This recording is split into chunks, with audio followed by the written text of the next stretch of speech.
Olá, minha gente, feliz sábado. Para mim, uma alegria muito grande estar aqui. É uma das igrejas que eu ainda não tinha pregado. Logo quando eu cheguei aqui em 2019, quando assumi o Ministério da Mulher, passei acho que um ano na região do Acre, mas veio a pandemia, as igrejas foram fechadas e depois eu não retornei ao Acre, porque tivemos aqui por 2 anos uma nova líder do Ministério da Mulher. Mas na última quadrienal, foi decidido que o Ministério da Mulher volta novamente a ficar responsável pelo estado de Rondônia, pelo norte de Rondônia e o Acre. E nos próximos 4 anos eu estarei aqui, nesta região, cuidando do Ministério da Mulher, da recepção e também da AFAM, cuidar das esposas de pastores. Eu já conversei com o pastor Emerson, e eu quero atender no escritório daqui, da região. Então, possivelmente, de 8 a 10 dias de cada mês, eu estarei aqui no Acre, atendendo no consultório, do escritório, e também atendendo de melhor forma a igreja aqui nesta região. Geralmente, quando eu estou na igreja, sou apresentada, como líder do Ministério da Mulher, e as pessoas esperam sempre que eu falo para mulheres. Mas hoje eu quero falar para além das mulheres, eu quero falar para as famílias. Nós tivemos há pouco tempo, uma introdução do que vai ser os 10 dias de oração. E esse é o projeto para toda a igreja, e especialmente para a família. Eu quero aproveitar essa oportunidade de estar aqui para falar neste momento para a família. E que bom te ver, Cleo, muito prazer revê-la. E vocês sabem que a família tem vínculos que são muito importantes para a vida, muito importante. Quando nós falamos da família nuclear, nós falamos de 2 vínculos poderosos. O primeiro vínculo é marido e mulher, que nós falamos de vínculo conjugal. E temos um segundo vínculo de pais e filhos, vínculo filial. Quando nós falamos da família ampliada ou da família extensiva, estamos falando de outros poderosos vínculos, avós e netos, sogra e nora, sogro e genro, primos, tios, cunhados. Mas hoje eu quero falar de um vínculo que é pais e filhos. No livro de Salmos, no capítulo 127, no verso 3, diz que os filhos, eles são o quê? Herança do Senhor. Ele fala assim: herança do Senhor são os filhos, o fruto do ventre, seu galardão. Como flechas na mão do guerreiro, assim são os filhos da sua mocidade. A gente vê aqui um incentivo do autor, trazendo para a família, os filhos, como uma herança, uma bem-aventurança para aqueles pais que têm muitos filhos. Hoje em dia, as famílias não têm decidido ter muitos filhos, são poucos. Eu vim de uma família numerosa. Eu tenho 4 irmãos, mas os meus avós tiveram de 12 a 15 filhos.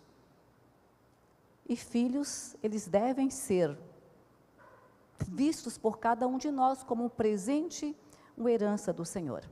Eu quero também cumprimentar as pessoas que estão assistindo pela internet, que Deus possa continuar abençoando você de onde você está nos assistindo.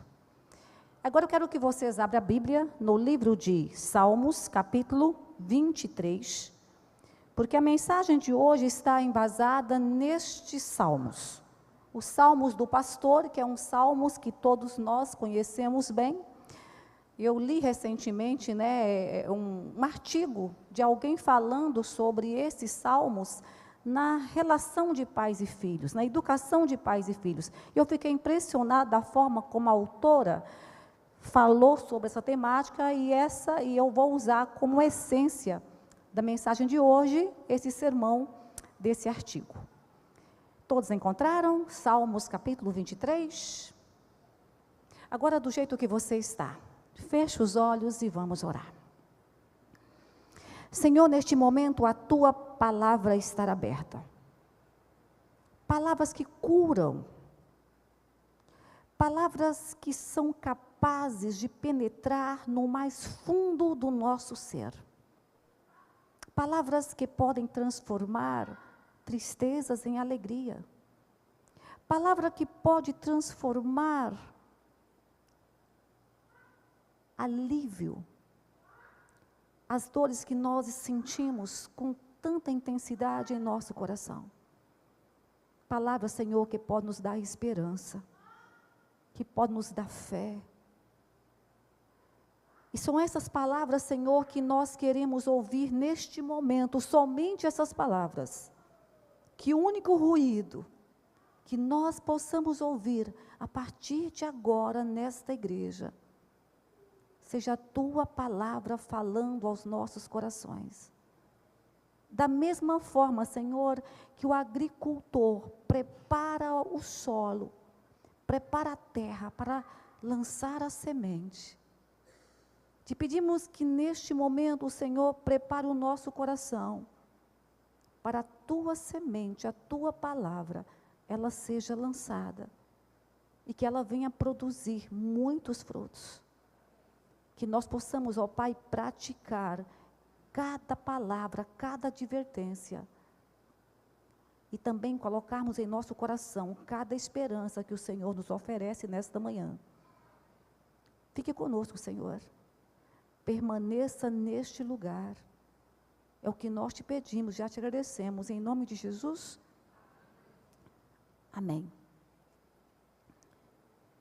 Eu quero que vocês, neste momento,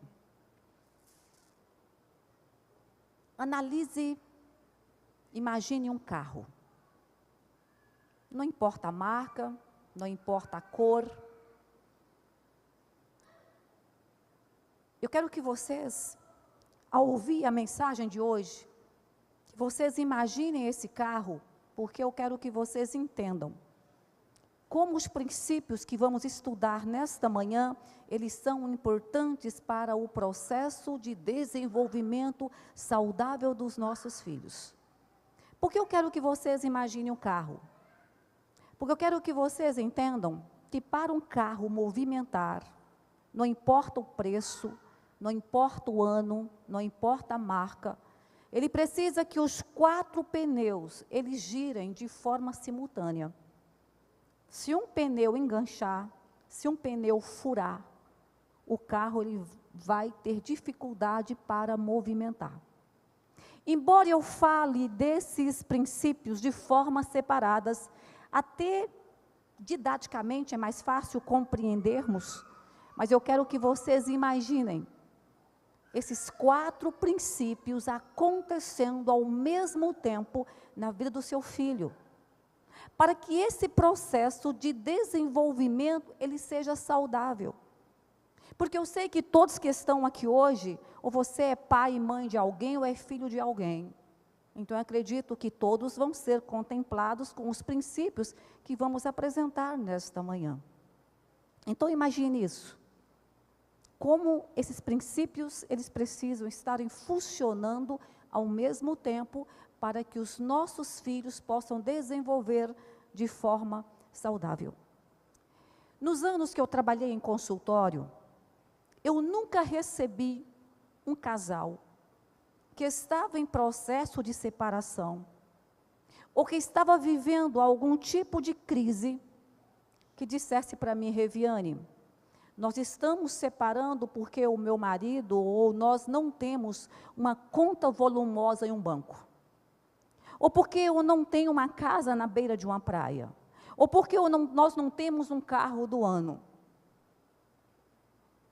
Geralmente, os casais que procuravam pelo consultório de psicologia, era porque faltavam amor, respeito, perdão, aceitação, confiança, compromisso. coisas tão caras ao relacionamento humano, mas tão simples para a manutenção de um relacionamento. E nós precisamos resgatar essas características no nosso relacionamento, tanto marido e mulher, como pais e filhos e outros vínculos que nós temos na família. Porque quando um vínculo é rompido, toda a família é afetada. Não só a família presente, mas a família das próximas gerações. Um vínculo entre pais e filhos rompido pode atrapalhar a próxima geração. Uma igreja, ela não deve ser avaliada pela sua força, pelos bancos acolchoados, pelo grande templo, pela quantidade de carros estacionados lá na frente da igreja. Uma igreja forte, ela é avaliada pela qualidade das famílias que ali congregam. Ellen White diz no livro Lar Adventista, que uma família unida, uma família forte, ela fala muito mais a favor de Cristo do que todos os sermões que alguém possa pregar. A minha família é testemunho, ela é mensagem. Eu falo muito mais quando eu tenho uma família unida do que quando eu falo de algo que eu não faço. Então, vamos analisar esses 4 princípios esta manhã. Talvez você nunca leu o livro de Salmos 23, o capítulo Salmos 23, pensando nesta relação de pais e filhos. Mas o que Davi traz para a gente é impressionante, o quanto esses princípios devem existir para um relacionamento saudável. Verso 3, ele diz assim: Ele me faz.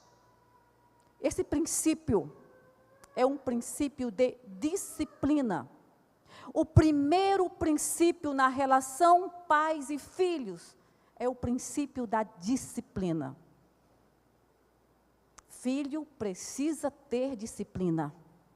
Ele precisa aprender desde pequeno que ele não pode ter tudo o que quer, na hora que quer e como quer.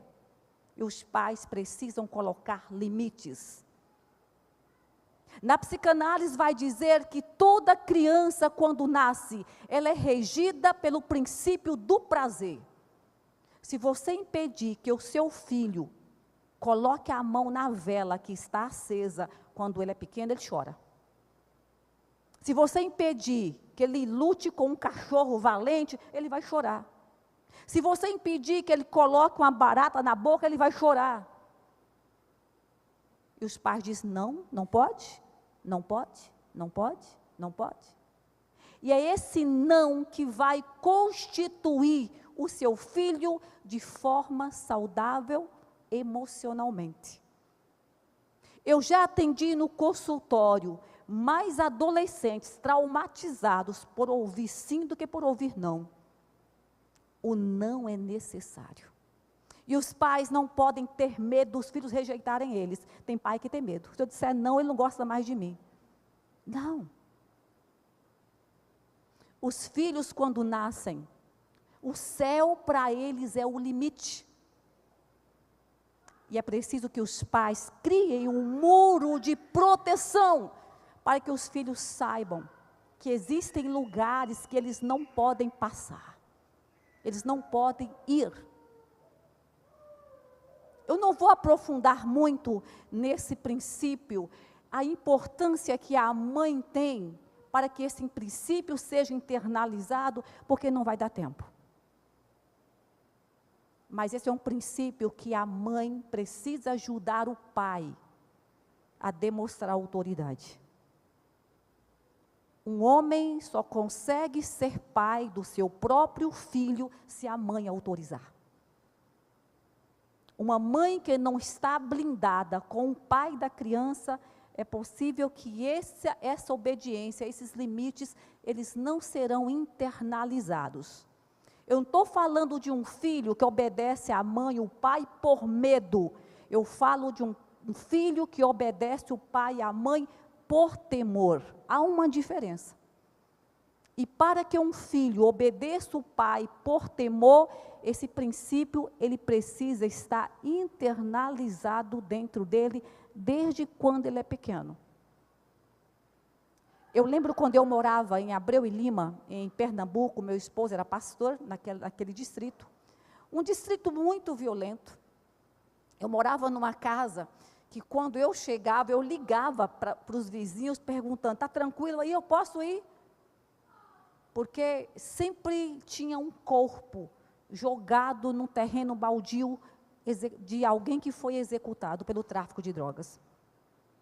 E uma vez eu subi, não liguei, subi assim sem perguntar, e quando eu chego lá, tem uma quantidade enorme de pessoas perto da nossa casa. Era uma casa pastoral, e aí não tinha nem como fugir daquela casa. E aí eu cheguei, parei o carro, aproximei, tinha um adolescente, mais ou menos de 16 anos, estirado no chão, assassinado com um tiro na cabeça. E de repente vem um homem aproximando do corpo, ele vinha passando a mão na cabeça, eu disse, deve ser um parente desse menino. Era o pai, que desde as 3 horas da manhã, quando alguém tinha entrado na casa dele, pegado esse filho de cima da cama, e levado. Ele estava a madrugada toda procurando o filho nos hospitais, procurando o filho nas delegacias, mas não tinha encontrado. Era mais ou menos 11 horas da manhã, quando ele ficou sabendo que tinha um menino assassinado, ele foi já acreditando que podia ser o seu filho. E aquele pai, ao chegar junto daquele filho, ele ajoelhou perto do corpo daquele menino, daquele adolescente. Ele batia no peito com tanta força, dizia, filho, quantas vezes nós pedimos para você não sair com esses amigos e você não obedeceu. E hoje eu vejo você morto. Eu quero falar algo agora para os jovens da igreja, para os meninos. Filho que não obedece, pai e mãe morre cedo. Eu trabalhei 15 anos como psicóloga, perfiladora do sistema prisional pernambucano. Por 4 anos dirigi um presídio. Eu fazia relatórios.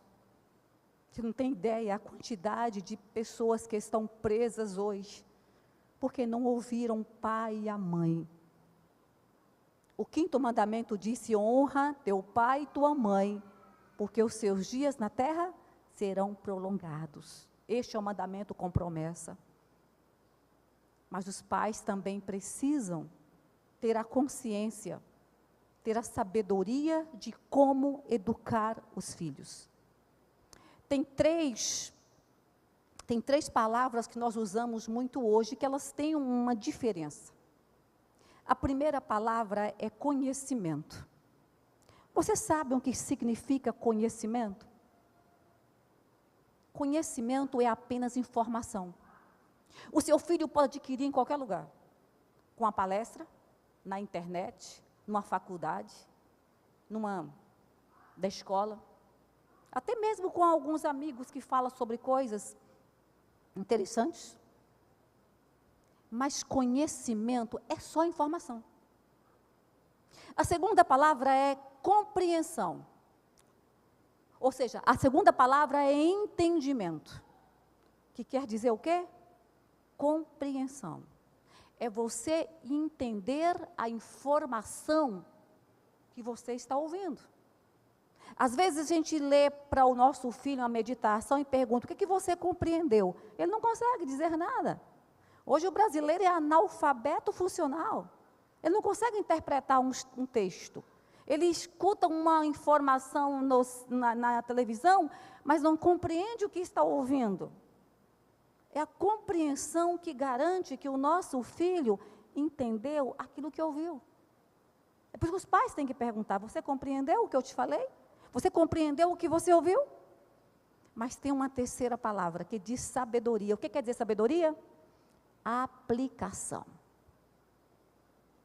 É aplicar na sua vida, não é apenas ter o conhecimento, não é apenas compreender, mas é aplicar na sua vida aquilo que você compreendeu. É dizer não, não posso. Isso é errado. Hoje nós estamos vendo uma geração de filhos que não conseguem resistir à tentação, porque não são sábios. Nós estamos preocupados muito mais de ensinar os nossos filhos a ter conhecimento, mas nós estamos preocupados em ensinar os nossos filhos a serem sábios. É por isso que vimos uma geração de jovens que estão confusos entre o que é certo ou entre o que é errado. Porque hoje, às vezes, as pessoas distorcem as coisas e aquilo que é errado parece certo, e aquilo que é certo está totalmente errado. E a Bíblia diz que os pais devem ensinar os seus filhos a serem sábios. Que tenha conhecimento, é importante. Mas que ele tem que compreender e tem que aplicar. Isso é disciplina. Um pai que ensina o seu filho a obedecer, ele está fazendo um favor para ele. Porque o filho que obedece pai, obedece mãe, ele obedece todas as instâncias por onde ele passar. Mas por detrás de um filho que não obedece pai, não obedece mãe, ele não obedece diretor de escola, não obedece professor, não obedece nenhuma autoridade constituída na sua frente. Vai parar, sabe aonde? Lá na justiça. É preciso que o Estado pare ele, porque ele não tem limites. Disciplina, o primeiro princípio da educação entre pais e filhos. Pai, mãe, avó, cuidadores precisam estarem alinhados, blindados, porque filho sabe aonde está a parte mais fraca, e ele corre para lá. O pai disse não, a mãe disse sim, ele vai para o lado da mãe. Blinde. Se um disser não, todos devem dizer não, para ele saber que não pode ter tudo o que quer, na hora que quer, e na hora e como quer. Porque filho que não recebe não na sua infância, ele não sabe o que é frustração. A frustração faz parte desse crescimento psíquico. E um filho que nunca ouviu não do pai e da mãe, no dia que seu chefe de trabalho disser que não gostou do trabalho dele, ele ameaça o chefe. O dia que a namorada disser assim, eu não quero mais você, ele manda matar, como acontece muitas vezes hoje, de muitos homens e mulheres que morrem, porque não me quis. Se não vai ser minha, não é de mais ninguém. São processos de pessoas que nunca lidou com a angústia e nunca lidou com a frustração. Deixe seu filho angustiar. Ele vai dar muito mais valor à vida se deixar ele angustiar. Deixa esperar por aquele celular por um tempo, por aquele tênis de marca. Depois nós compramos. Porque você não vai dar conta de atender o seu filho todas as vezes que ele pedir algo para você. Um dia ele vai ter que angustiar e pode não estar pronto para isso.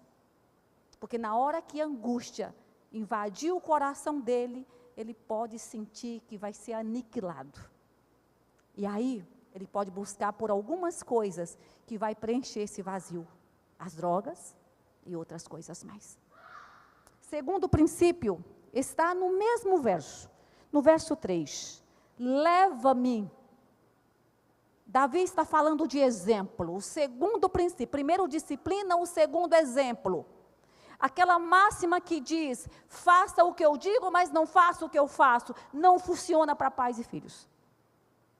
Os filhos aprendem muito mais com o exemplo do que com as palavras. E nós precisamos mostrar, através da nossa vida, para os nossos filhos, como proceder. Porque eles nos seguem. Nós somos os seus líderes. É nós que guiamos os nossos filhos, até que eles estejam prontos com as suas próprias pernas para andar. Quando eu estava em Recife, eu lembro que há uns 10 a 12 anos atrás, fui fazer um curso de PowerPoint, algumas tecnologias, que a gente tem que hoje utilizar, e a sala era grande, e o instrutor não dava conta de atender tantas dúvidas. E tinha um rapazinho perto de mim, acho que ele tinha 17, 18 anos de idade, ele conhecia sobre tudo, então perguntava para ele, e ele começou a me ajudar. Todas as vezes que tinha aula, a gente conversava, batíamos papo. Até eu descobri um dia que ele era filho de um pastor. Mas é interessante que esse rapaz, ele tinha cabelo moicano, pintado de rosa, bem no finalzinho das pontas. Ele tinha piercing no nariz, na boca, na língua. Tinha brincos grandes, como se fosse argola. Tatuagem no pescoço, nas mãos. Conhecendo a denominação que ele participava, eu sei que essa denominação, ela não tinha esse comportamento, né? Eu sabia que, de certa forma, esse filho era visto pelos pais, né, como se diz algumas vezes, como alguém que não aceitava as regras da igreja. E eu falei para ele assim, olha, vou te fazer uma pergunta, mas me responde se você quiser. Eu sou esposa de pastor. Eu tenho 3 filhos. E olhando para você, eu imagino que seus pais, eles devem, na verdade, não estarem satisfeitos da forma como você está se comportando. E para mim, isso é um grito de rebeldia em relação a seus pais. Diga para mim onde seus pais erraram, para que eu não cometa os mesmos erros com os meus filhos.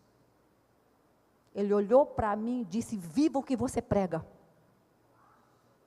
Gente, eu senti aquilo ali como se fosse um murro no meu estômago. Viva aquilo que você prega. Igreja e casa é uma extensão. Eu não posso ser uma coisa aqui e outra coisa lá em casa. Alguém me disse certa vez que Noé não foi um bom evangelista. Porque um bom evangelista é aquele que batiza 150, 200 pessoas logo depois de uma conferência. Se você faz uma conferência e batiza uma pessoa, 3 pessoas, você é considerado fraco. Você tem que batizar muita gente. Noé pregou 120 anos e levou apenas 8 pessoas para a arca, pelo menos que estavam vivos naquele momento com ele. Mas eu confesso para vocês que Noé, ele foi um dos maiores evangelistas da história. Porque ele salvou quem? A família dele. Não é fácil falar de Jesus para quem te conhece. É mais fácil falar para quem não conhece você. É fácil falar de Jesus para quem não conhece o seu mau humor. Para quem não conhece o nosso comportamento. Falar de Jesus para quem nos conhece é um desafio. Porque ele precisa ver se realmente nós vivemos aquilo que nós pregamos. Não foi fácil para os filhos de Noé ouvir chamar o pai de louco. Mas eles preferiram ficar do lado do pai. Porque conheciam o pai que ele tem em casa. O que seu filho vê quando olha para você? O que seu filho pensa de você quando fala de você para os amigos dele? Essa é uma preocupação que nós devemos ter. Como os nossos filhos olham para a gente? Será que você continua sendo a pessoa que seu filho quer ser quando crescer?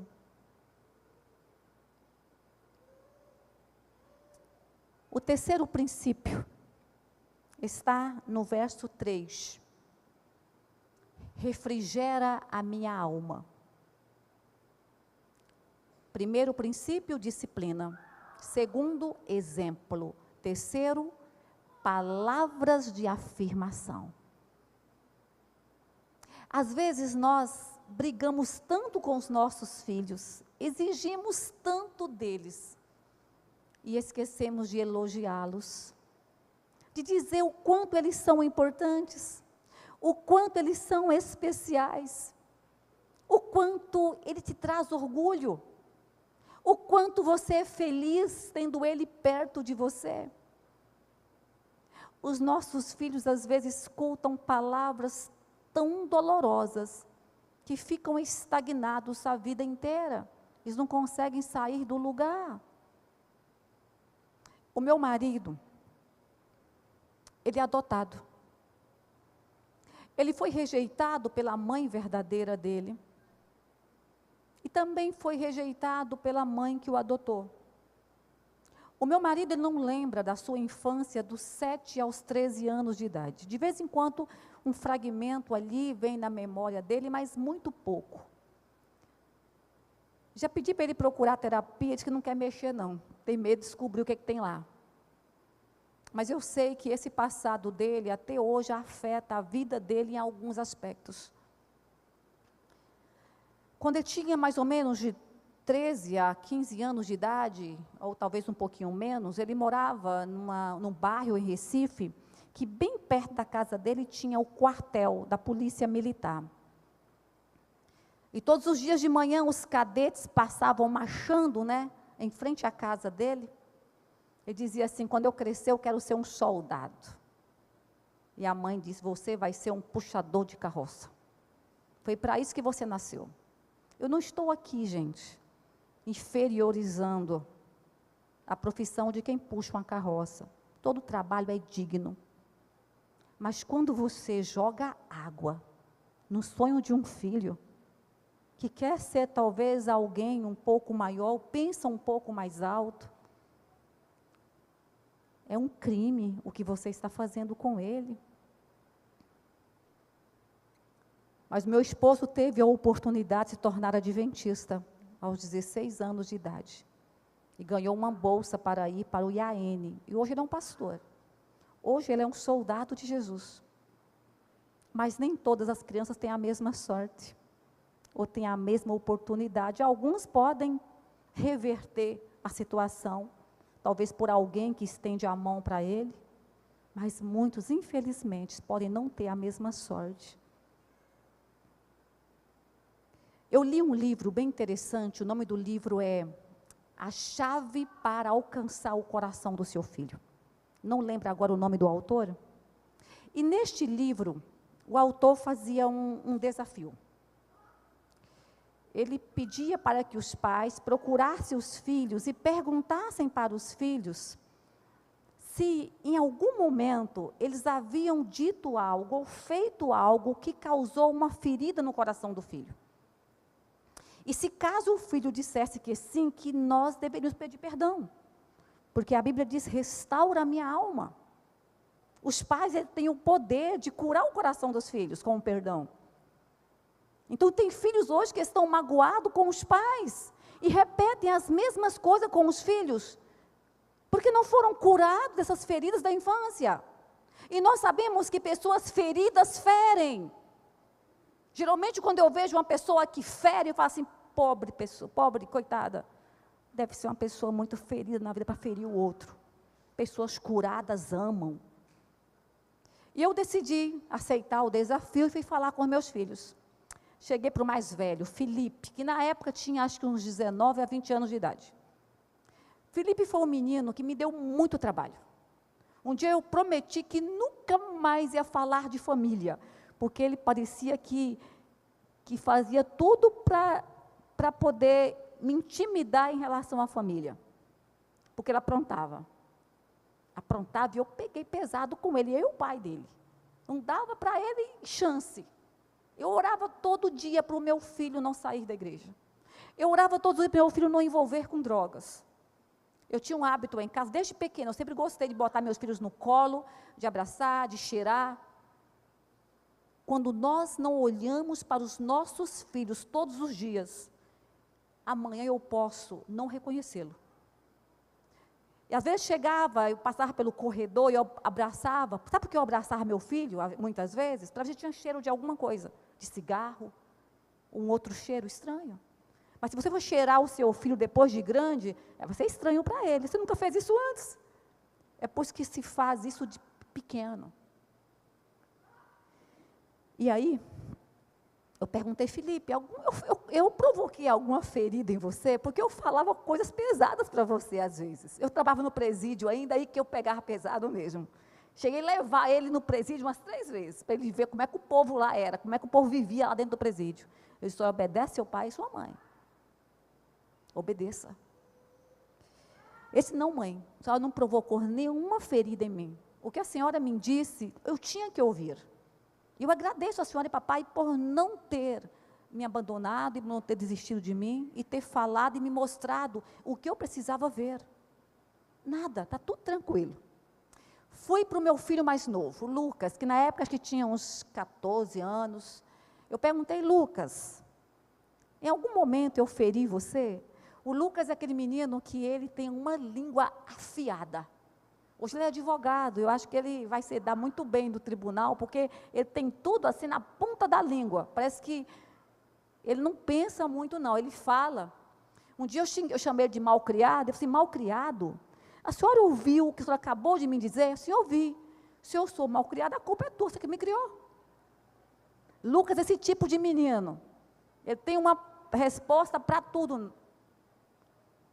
E às vezes eu pegava pesado com ele também. Filho, cuidado com o que você fala, você é muito ágil para falar, e pode machucar alguém. Ele dizia, não mãe, só não machucou não. Só está certa, eu tenho que mudar um pouco essa forma de falar que eu tenho. Tranquilo. Fui para minha menina, que na época tinha acho que uns 16 anos. Eu não tenho irmã, eu tenho 4 irmãos, e o meu sonho era ter uma irmã. Como eu não tive irmã, sonhei ter uma filha. Então, quando ela nasceu, aí eu comecei a cuidar dela como uma princesa. Nós somos amigas, a gente sai muito tempo junto, inclusive ela viajou ontem de volta para Recife, ela passou as férias comigo em Porto Velho, ela voltou para o trabalho, é enfermeira e é residente no Hospital do Câncer, lá em Recife. Então, a menina que nunca me deu trabalho, é a filhinha que todo pastor gostaria de ter. Se eu não machuquei os 2 meninos, ela que eu não machuquei mesmo. E fui falar com ela. Eu perguntei, Kaline, em algum momento eu fiz alguma coisa que te machucou? Ela respondeu, a senhora não lembra? Eu disse, não, claro que a senhora me machucou. Gente, eu tentei lembrar de tudo, mas eu não conseguia lembrar. Ela disse, mãe, um dia eu levei 5 amigas para almoçar em casa. E eu deixei cair 2 pratos no chão e quebrar. E a senhora disse para mim que eu tinha 2 mãos esquerdas. E naquele momento eu lembrei realmente que eu tinha feito isso. Ela disse, mãe, desde aquele dia, todas as vezes que eu vou numa festa de alguma amiga, e mesmo de casamento, eu não tenho coragem de levantar da mesa e buscar um docinho ou um pedaço de bolo lá na mesa, onde ficam todos os docinhos, porque eu sou desastrada. Na minha cabeça, eu vou tropeçar no tapete e acabar com a festa. E se alguém não vier até mim trazer alguma coisa, eu venho embora sem comer. Eu não aceito ser madrinha de nenhuma das minhas colegas, porque eu acho que eu vou estragar a festa delas.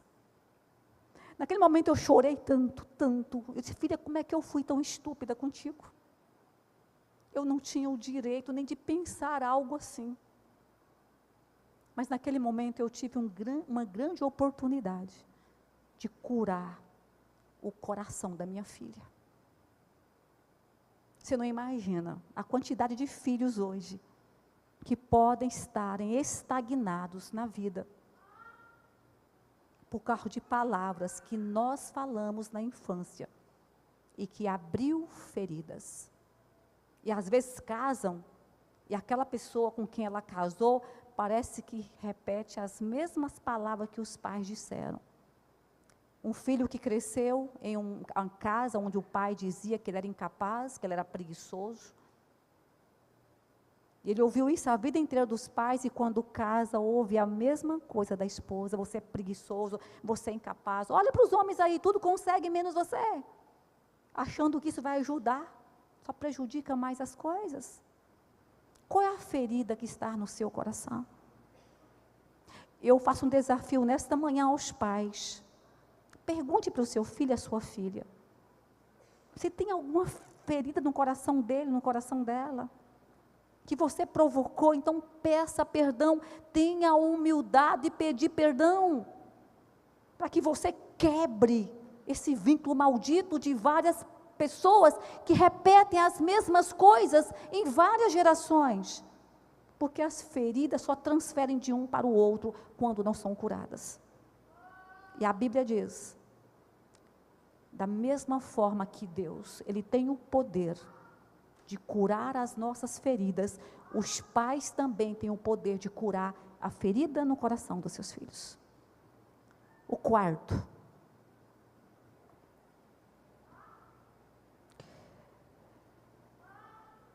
ainda no verso 3, guia-me. Ele está falando de ensinar. Primeiro, disciplina. Segundo, exemplo. Terceiro, palavras de afirmação. Quarto, ensinar. Você já parou para ensinar o seu filho aquilo que você cobra dele? Tem mães que mandam a filha de 6 anos arrumar a cama e briga com ela porque a cama está desarrumada. Você ensinou?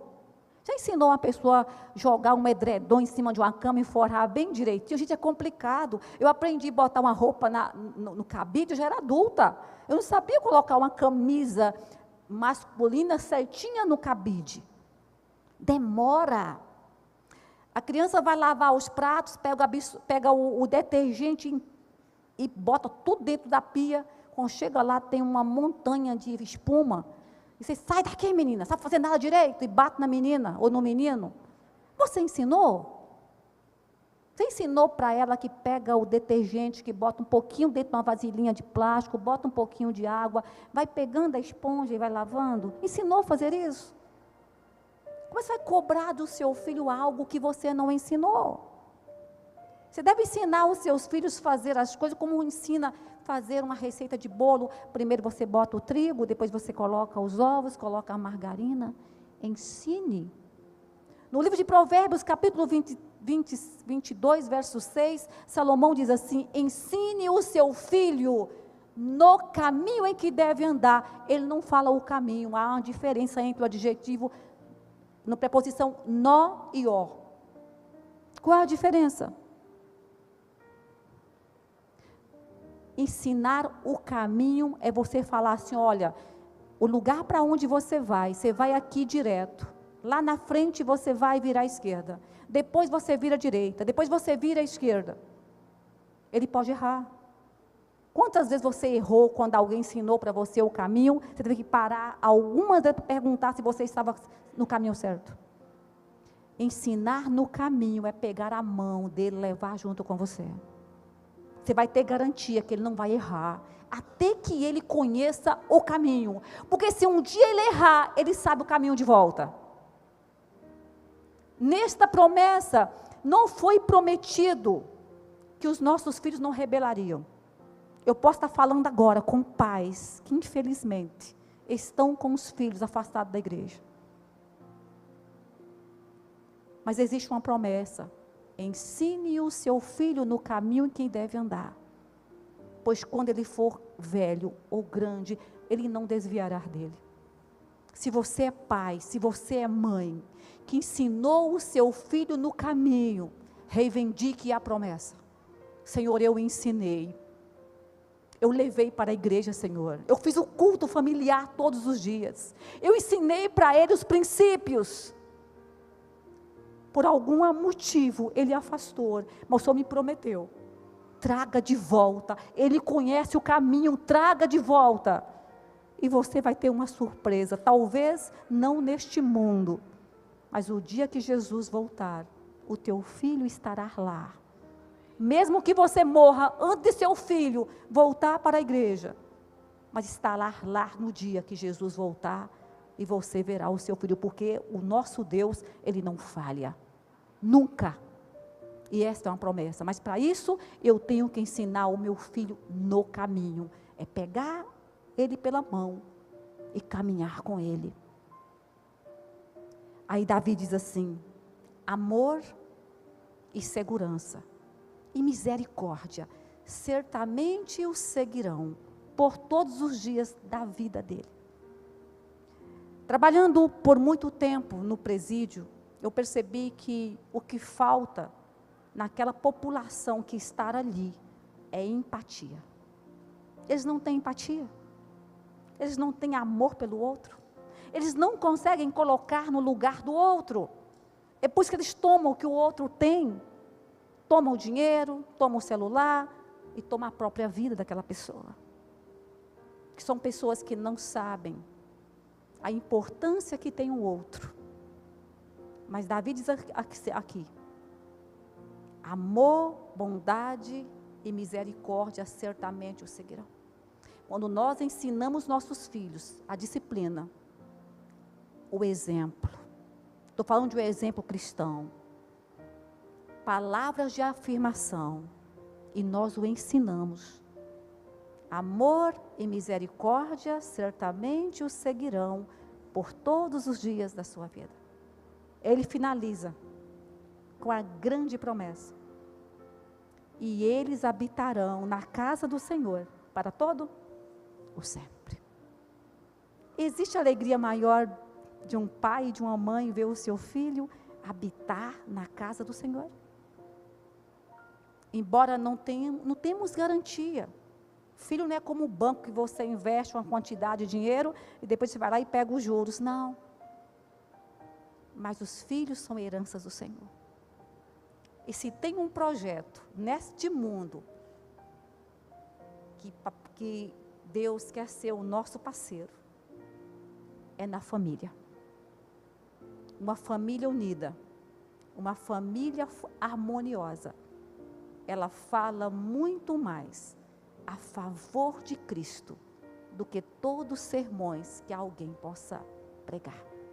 Que Deus abençoe as nossas famílias e que nós possamos, a partir de agora, para aqueles que talvez estavam ignorantes a esse respeito, que comecemos, nunca é tarde, para criar novos vínculos e fortalecer aqueles que existem. Se você está disposto, a partir de agora, pedir a Deus para que você seja sábio na educação dos seus filhos, fiquem de pé e vamos orar.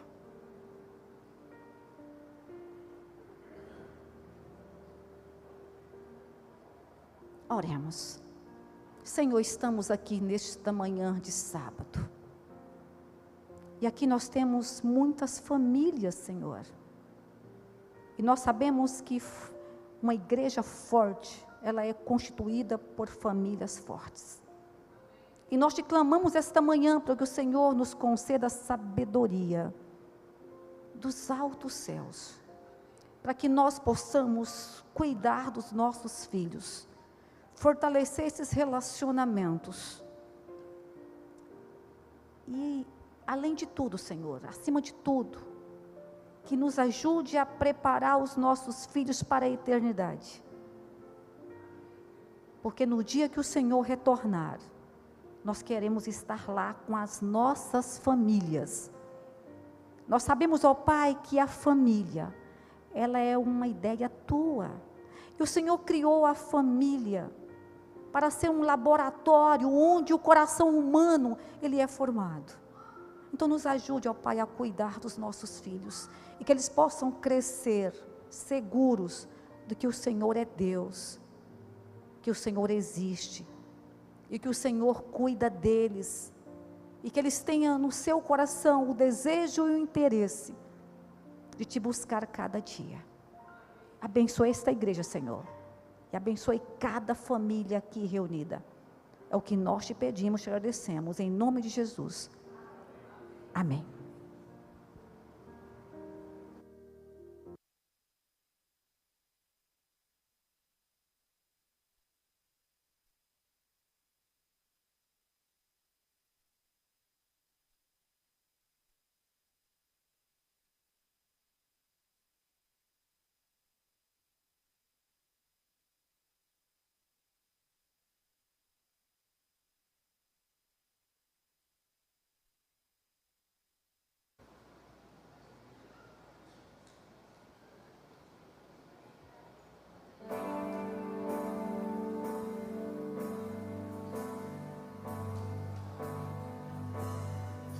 Mar vermelho ali, escondendo a salvação. Um milagre ao erguer as duas mãos. 7 dias gastos rodeando Jericó, um clamor de fé e a libertação. Pessoas tão comuns como eu e você, permitindo Deus usar o seu poder. Fico impressionado ao pensar que para Deus conseguir me usar é preciso primeiro eu permitir fechar os olhos e acreditar, sentir a essência do meu ser cantar. Oh meu Deus, vem minha vida possuir aqui.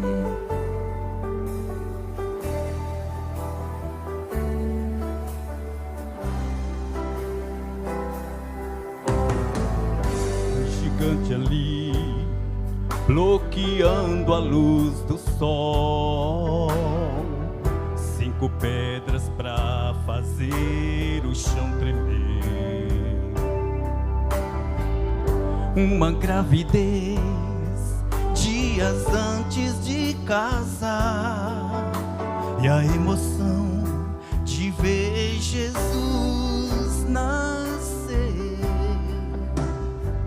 Pessoas tão comuns como eu e você, permitindo Deus usar o seu poder.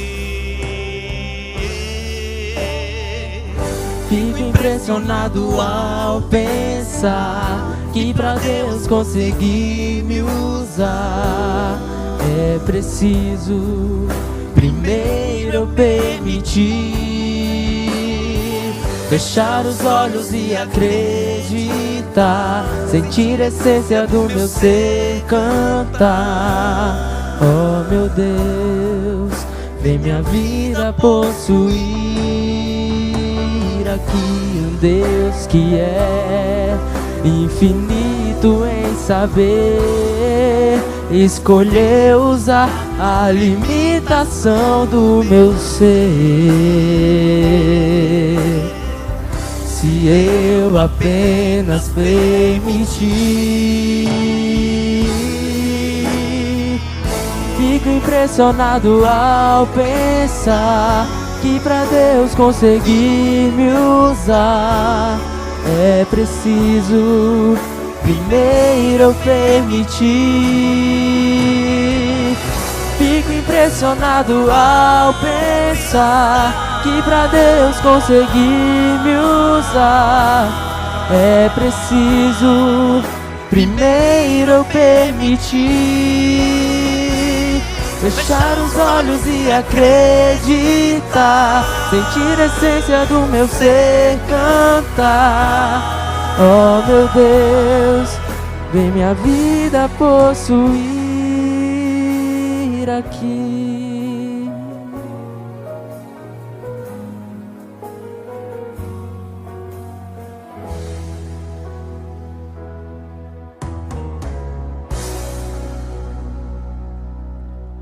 Amém.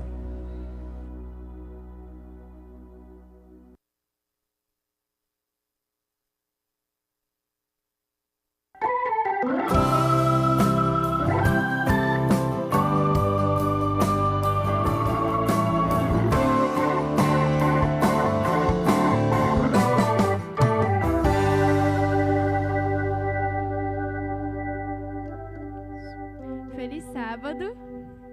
Que pregação linda, né? Que mensagem linda Deus, através da Reviane, trouxe para nós nesta manhã.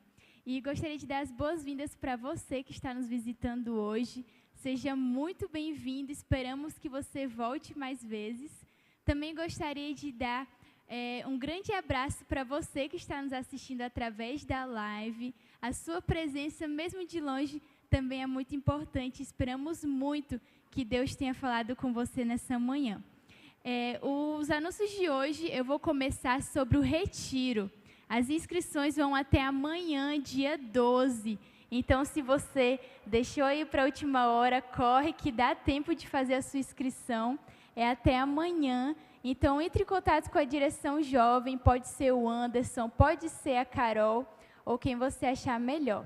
E a gente quer muito que você participe do Retiro conosco. É um momento especial para toda a igreja, um momento que nós temos a oportunidade de nos confraternizar, estar com amigos, rever pessoas que às vezes não estão vindo para a igreja e vão participar do retiro. E também temos a oportunidade, claro, de ter momentos espirituais especiais. Então, participe conosco do retiro. E se você já fez a sua inscrição, a direção jovem pede que você venha hoje no JA. Então, já abro o convite, que hoje tem culto jovem às 4h45. Então, se você já fez a sua inscrição, venha para o JA, pois depois do culto jovem, estaremos fazendo o cadastro para o seguro, que é uma ferramenta muito importante caso a gente precise de algum auxílio, né? Caso alguém se machuque. Então, se você já está inscrito, venha para o JA, que é muito importante a gente regularizar e fazer esse cadastro do seguro para que todos estejam em segurança no retiro, para que a gente possa se divertir à vontade e, caso precise, acionar o seguro. E antes de ir para o próximo anúncio, gostaria de convidar todos vocês para assistirmos um breve vídeo sobre o Clube de Aventureiros. E aí, amiguinhos, tudo bem com vocês? Eu tenho um convite muito especial para vocês. Vocês gostam de diversão, uma aventura, aprender sobre a natureza? Você quer ser um aventureiro ou aventureira? Ah, peraí, você deve estar se perguntando, né? O que é um clube de aventureiros? É um programa internacional da Igreja Adventista do Sétimo Dia. No Clube de Aventureiros temos atividades como passeios ao ar livre, reuniões para o estudo da Bíblia e recreação. Estamos presentes em mais de 160 países. O Clube de Aventureiros é formado por crianças de 6 a 9 anos de idade, trabalhando as classes e especialidades. No Clube de Aventureiros você aprende a ser obediente, puro, reverente, bondoso e colaborador. Você está esperando o quê? Venha ser um aventureiro. Procure seu papai, procure sua mamãe e diga que você quer ser um aventureiro. E procure a Igreja Adventista do Sétimo Dia. Tchau, até mais! Então, um convite especial aí para as crianças que têm de 6 a 9 anos. Eu já fui aventureira, então sou suspeita para falar que é um departamento incrível da igreja, onde a gente aprende sobre Jesus, sobre a natureza, sobre animais, aprende, como o vídeo falou, a ser puro, bondoso e leal. Então, a Eline, que está aqui no cantinho representando o Clube de Aventureiros, se você quer fazer a sua inscrição do seu filho, do seu irmão, do seu primo ou de outra criança que você conheça, que tem essa faixa etária, fala com a Eline, que ela está aí de braços abertos para receber todas as crianças. E hoje, às 3h30, antes do culto jovem, o Clube de Aventureiros estará aqui na igreja, pois essa será a oportunidade que o Clube Guaramirim estará apresentando mais detalhes e sobre o clube para os pais. Então, se você já fez a sua inscrição ou quer fazer uma inscrição de alguma criança, venha às 3h30 aqui na igreja, que o clube estará esperando por vocês para apresentar mais detalhes para o ano de 2023. Então, não perca essa oportunidade, é muito importante que as crianças estejam envolvidas na igreja, pois é a partir daí que elas vão crescer em sabedoria, estatura e graça. Então, o Clube de Aventureiros está aí de portas abertas para receber todas as crianças de 6 a 9 anos. O próximo anúncio, como já foi falado bastante aqui na igreja, é sobre os 10 dias de oração e as 10 horas de jejum. Às vezes a gente pode pensar, é um projeto que se repete todos os anos, talvez não é tão importante, mas pelo contrário, a partir do momento que a gente se coloca à disposição de estar fazendo culto familiar de uma maneira diferente durante 10 dias, nós damos oportunidade para que Deus esteja ainda mais conduzindo nossa família. E a partir desse culto familiar, que esse ano de 2023, com certeza será muito mais abençoado. Então, as revistas já estão sendo distribuídas, é uma por família. Se você ainda não pegou o seu material, entre em contato com o Ministério da Recepção ou algum diretor de algum departamento que eles irão direcionar você para conseguir pegar esse material. Então, o meu convite, o meu desafio é para que a igreja esteja empenhada em participar desse projeto. É um projeto importante, precisamos entregar nossa família a Cristo através desses 10 dias. E no dia 23, do dia 23 de fevereiro ao dia 4 de março, será esses 10 dias de oração em família. Mas no dia 23 e no dia 25, uma semana depois do retiro, na quinta e na sexta-feira, dia 23 e dia 24, estaremos aqui na igreja às 7h15, para dar início, então, a esse projeto que é dos 10 dias de oração. Então, no dia 23 e 24, quinta-feira, às 7h15 da noite, estaremos aqui na igreja. Não se preocupe que toda essa programação estará sendo compartilhada nos grupos de informações, para que a gente não se perca. E no dia 25, no sábado, será às 10 horas de jejum. E esse ano temos uma programação muito especial. Então, desde a parte da manhã até a noite, até às 6 horas da noite, estamos convidando, a igreja a participar dessas 10 horas de jejum. E, para quem não sabe, a partir do momento que a gente faz jejum, a gente libera todos os nossos sentimentos ruins, a gente dá oportunidade para que o Espírito Santo esteja mais firme, mais forte conosco.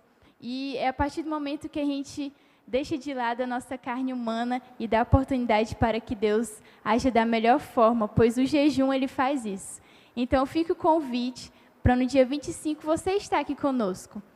12 horas, meio-dia, terá o jejum de frutas para você participar e você também pode trazer a sua contribuição e mais detalhes a gente vai compartilhar com vocês de todas as programações. Então, fica aí o convite para você participar. Eu gosto de sempre reforçar, vamos participar dos projetos da igreja, pois é aí que a gente se une, que a gente faz a unidade, que é a igreja, o corpo de Cristo. E o último recado é da igreja acolhedora. A gente sabe o quanto é importante ser tratado bem, A gente gosta de ser bem recepcionado, a gente gosta de ser bem recebido, e aqui na casa de Deus não é diferente. Se Deus está aqui, a gente tem que receber as pessoas, Aqui é a casa de Deus e todos devem ser muito bem-vindos. Então, se você vê alguém que está chegando, vê alguma visita, cumprimente, convide para voltar, convide para retornar, e vamos estar sempre sendo uma igreja acolhedora. Para encerrar, vai ter um vídeo sobre esse projeto e que nós possamos aprender ainda mais através dele. Que todos tenham um feliz sábado e muito obrigada pela atenção de todos.